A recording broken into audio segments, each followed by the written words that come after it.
qualquer outro pecado que uma pessoa comete fora do corpo. Ele não dá alimento à carne dele, alimenta o seu espírito. Toda vez que peca assim, peca estando próximo para ele.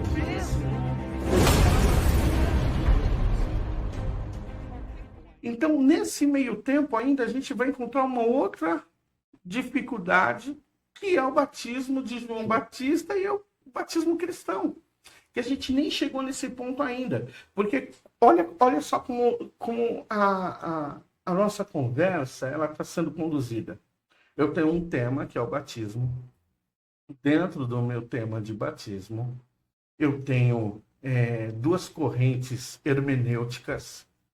E nessas correntes, na verdade, eu citei 3 correntes hermenêuticas. E dentro dessas correntes hermenêuticas, nós temos ali, que é o aliancismo, o aliancismo batista e o dispensacionalismo. Eu peguei 2 vertentes aliancistas e uma vertente dispensacionalista.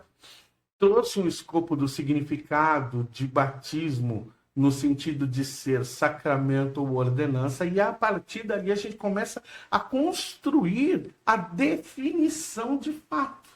Do que é o batismo. Porque dentro do conceito de sacramento, existe o batismo infantil. Aí você vai criar uma abrangência no tema e vai ver, mas com base no que se batiza? Aí vem diversas interpretações, existem textos bíblicos para criar essa defesa. Eu acho que os textos são frágeis, tá? Eu não entendo que o batismo infantil ele é a melhor definição ou a melhor interpretação textual. Eu não vejo dessa forma. Eu não tenho dificuldade em crer que uma criança não precisa ser batizada para ser pertencente ao reino dos céus, porque eu não acho que o batismo insere ela no reino. Ela já faz parte do reino. Ela já é. Os evangelhos dizem isso, né? Jesus diz isso. Né, com todas as letras que das crianças é o reino dos céus. Então, mas aí o que acontece? Aquelas crianças eram judias e elas tinham passado pela circuncisão. Então, quem faz a defesa do batismo... Fala, olha aí! Olha aí! Entendeu? Mas a interpretação que eu tenho é a sua. É que a ideia que Jesus está associando não tem qualquer vínculo com o ato da circuncisão. Né? Tá associada aos atributos de uma criança, sua pureza, sua inocência. Então, o momento que ela está ali, e não insere só aquelas questões, todas as crianças. Deixe vir a mim. Né? Então, essa predisposição, sem barreiras, sem limites, né? Sem dogma, sem doutrina, sem mácula, sem mancha, por questões doutrinárias e ensinos que corrompem muitas vezes o entendimento adequado do que Cristo representava. Então é mais nesse sentido. Então eu não tenho problema nenhum com isso. De crer que uma criança, independente de ser batizada, se porventura o Senhor achar por bem que ela seja recolhida desse mundo, que ela não vai estar com Deus porque ela não foi batizada, eu não vejo assim. Eu entendo que ela está assim com o Senhor, independente do ato batismal, porque eu não vejo o batismo como um sacramento. Eu pessoalmente vejo o batismo como uma ordenança. Para ser justo e fiel ao ensinamento da palavra do Senhor, eu trago aos irmãos os 2 pensamentos.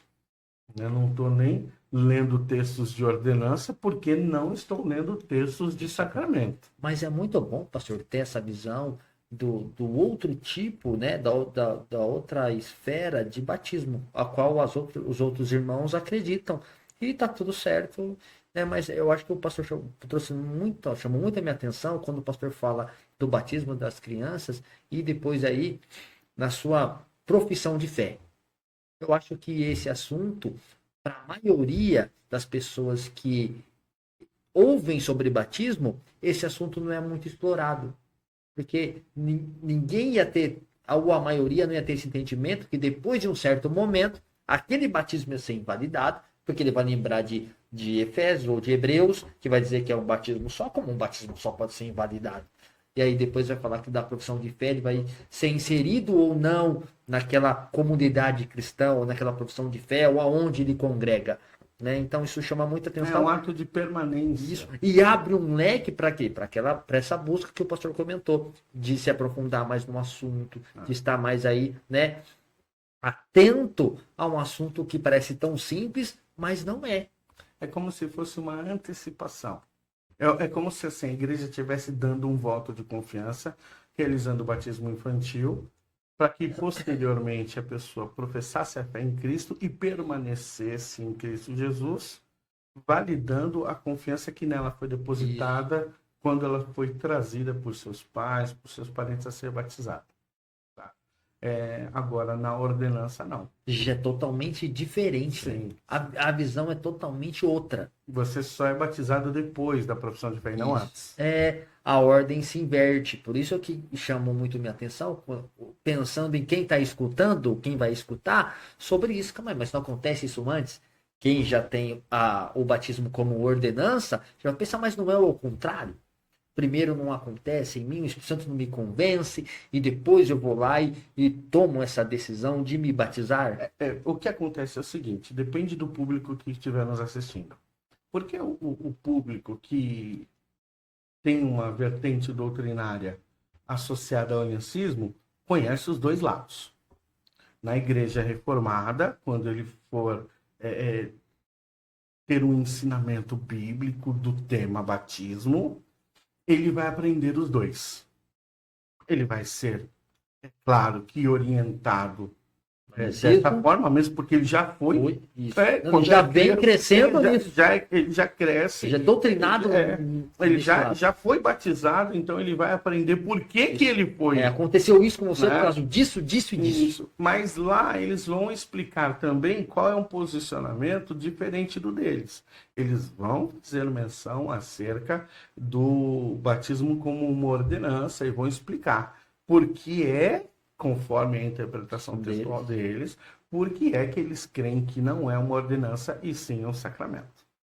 O problema é quando é o oposto. Quando você vai para uma igreja batista, você ainda tem ali alguma coisinha. Mas quando você vai para uma igreja dispensacionalista, uma igreja pentecostal, você não ouve isso na sua aula de batismo. Não.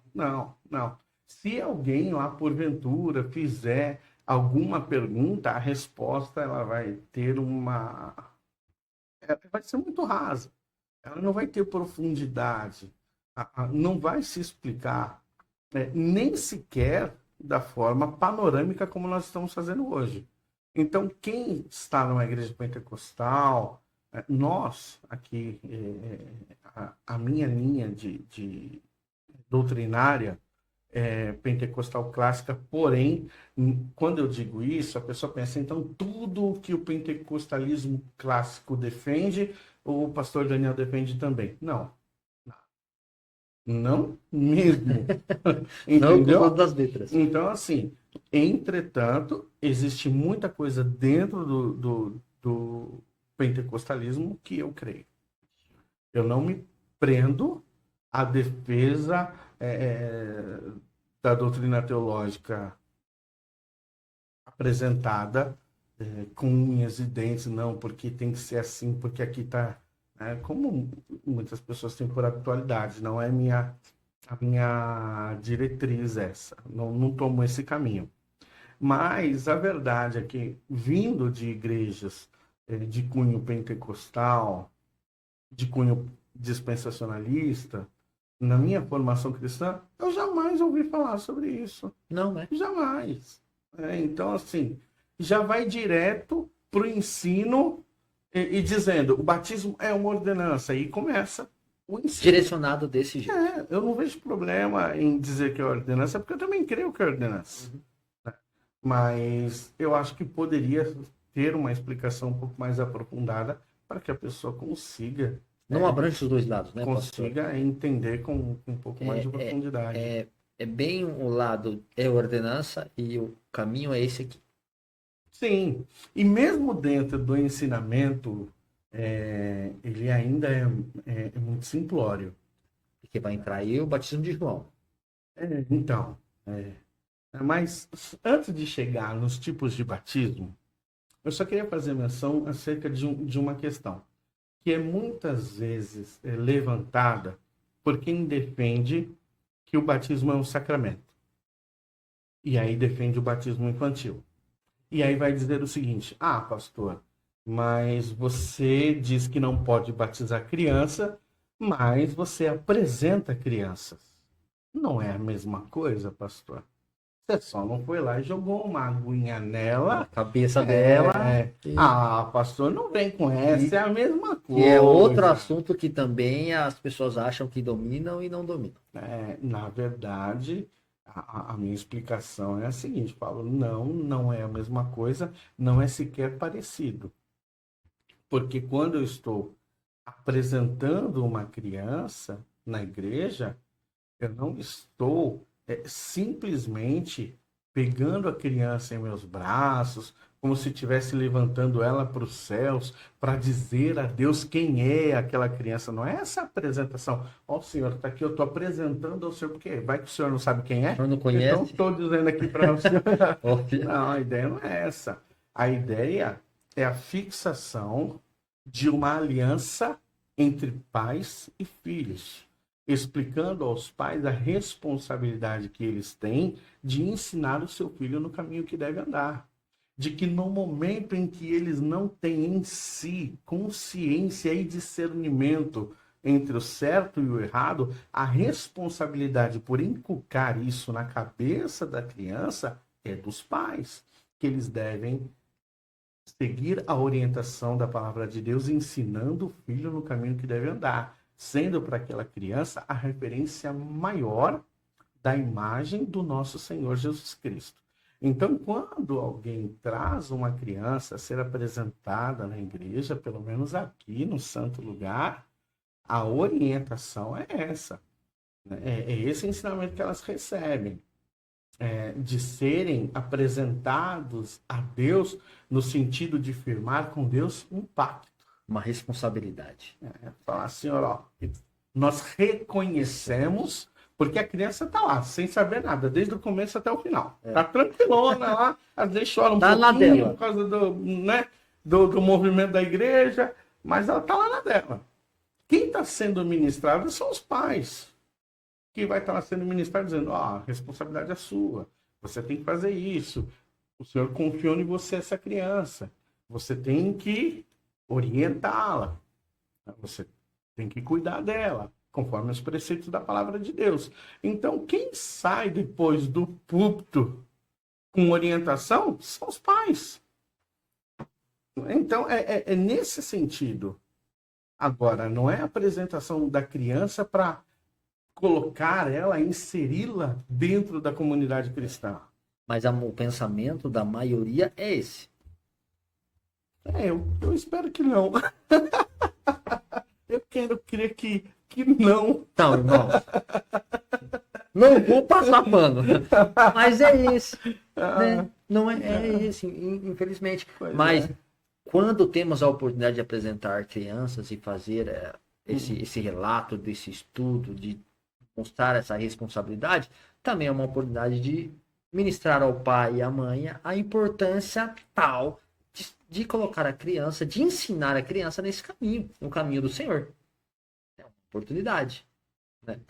Eu aproveito, na verdade, esse momento para trazer aos pais a ciência, né, da necessidade que tem de permanecerem ali firmes na presença do Senhor e que agora, além de terem que cuidar de si mesmos, tem uma responsabilidade ainda muito maior de cuidar de alguém que não pode cuidar de si. Então,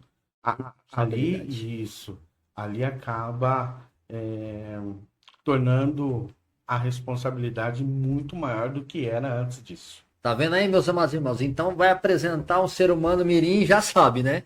Vai sair ministrado pelo pastor da responsabilidade de criar esse ser humano no caminho que ele deve andar. É isso aí. Então, já ficou de lambuja aí, ó, o assunto fora batismo.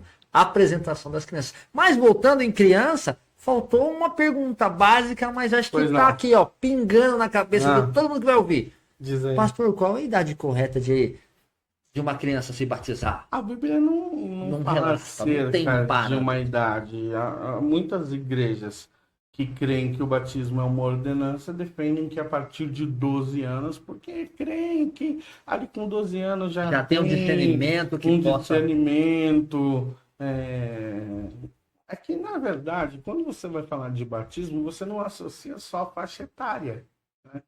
Então tem uma série de outros fatores, a compreensão do significado, porque assim, o batismo não produz salvação, tá certo? Nenhum pastor vai batizar alguém e vai levar salvação para essa pessoa, esquece. Ele pode fazer parte do processo salvífico no que diz respeito ao cumprimento da ordenança do Senhor, que tem que batizar. Até aí tudo bem. Então você realiza o batismo, mas o batismo em si, ele é a profissão de fé. Então, eu estou cumprindo a ordenança, eu estou obedecendo a palavra do Senhor, e conforme o entendimento que eu tenho da palavra do Senhor, eu aprendi que o batismo é professar a fé em Cristo Jesus, e aí eu vou ter que ter o conhecimento do que significa professar a fé em Cristo Jesus, tudo o que envolve aquele assunto. E então, naquele ato do batismo, compreendendo a partir ali da igreja, da comunidade cristã em que eu estou inserido, a definição do seu verdadeiro significado, eu sou levado ao ato batismal, e ali então realizo e faço a minha profissão de fé. Mas idade específica para dizer 12, 13, 14, não dá para Pra fazer cravar. isso por faixa etária. Não tem como. E também tem um papel muito importante aí, são dos pais, né, pastor? Dessa criança também, do acompanhamento, do aconselhamento, de estar próximo, de dar testemunho. Que eu acho que também vale muito a questão. Porque quando você observa o batismo como um símbolo de um acontecimento interior, que ele é só o externar daquilo que já aconteceu, então você vai associar aquele momento a uma proclamação de fé, no sentido de que está testificando de que de fato você é uma nova criatura, que de fato aquele novo nascimento aconteceu. Aquilo que nenhum olho humano é capaz de enxergar, você externa isso através de um símbolo. Então o batismo ele se torna um símbolo de um acontecimento que ocorreu na sua alma. Então você vai publicamente confessar a Cristo para que as pessoas vejam e ouçam aquilo que elas não podem ver e nem ouvir, porque o único capaz de sondar os corações é o nosso Deus. Então, naquele momento, você vai externar isso para todas as pessoas publicamente, de que de fato Jesus Cristo é o Senhor para você, para a sua vida. Então, nesse sentido é que nós vamos começar a trazer uma definição de batismo. De que o batismo ele é representativo, ele é um símbolo.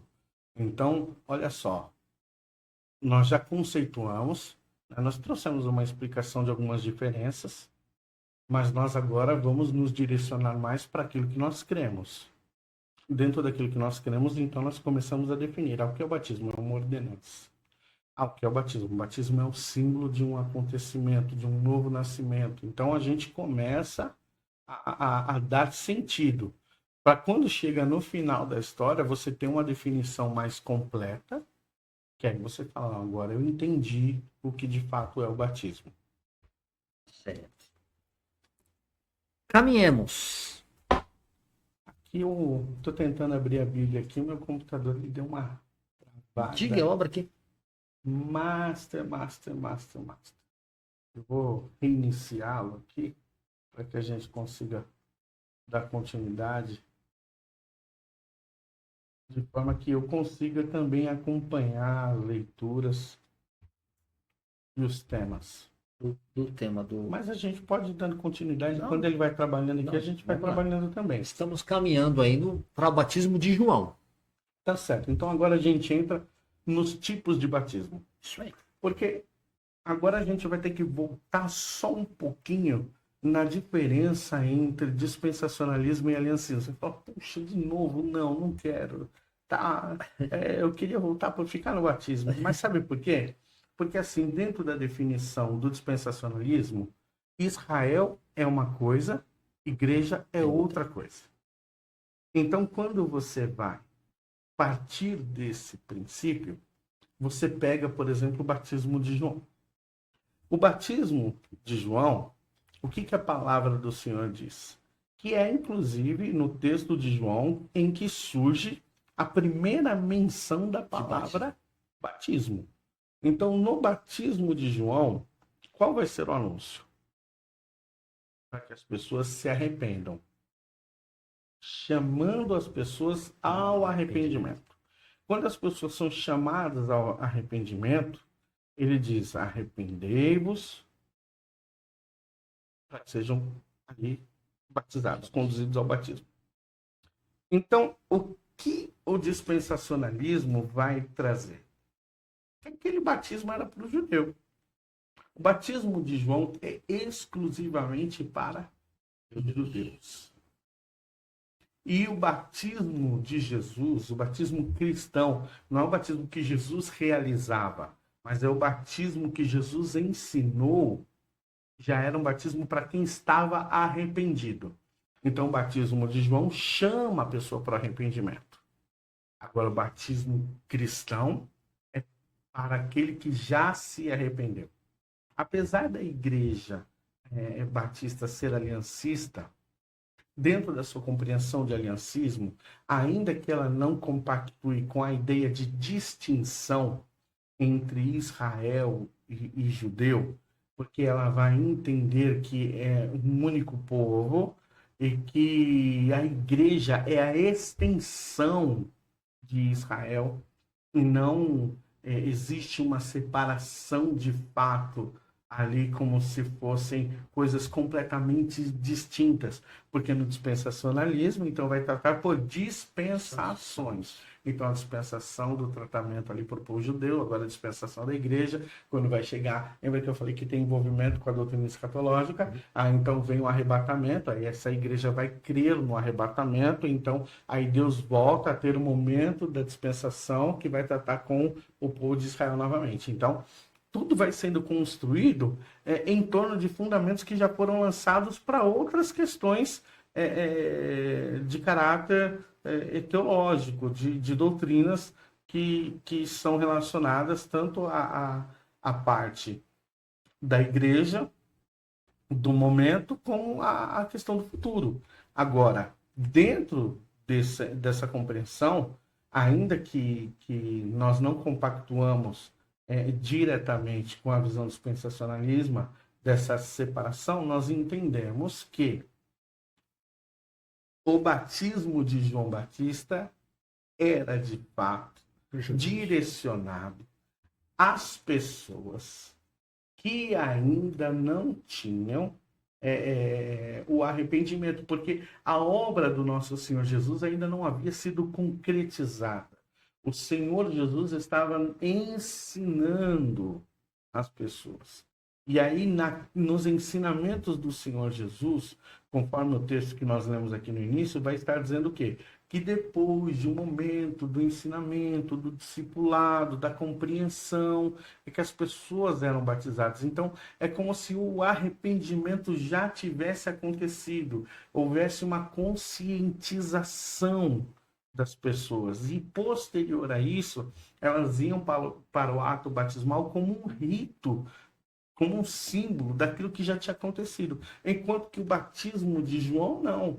O batismo de João, que estava sendo ali ofertado para o povo judeu, era um batismo que estava dizendo o seguinte: olha, vocês precisam se arrepender. Como que eu faço isso? Começa sendo batizado. E a partir daí agora vai mudando, vai fazendo diferente. Então, É como se a Batismo mudança, a transformação, era através do batismo. o novo nascimento, ele ocorria posterior ao ato batismal. Enquanto que no batismo cristão, ele ocorre depois. Então, é em torno disso que existe essa diferença.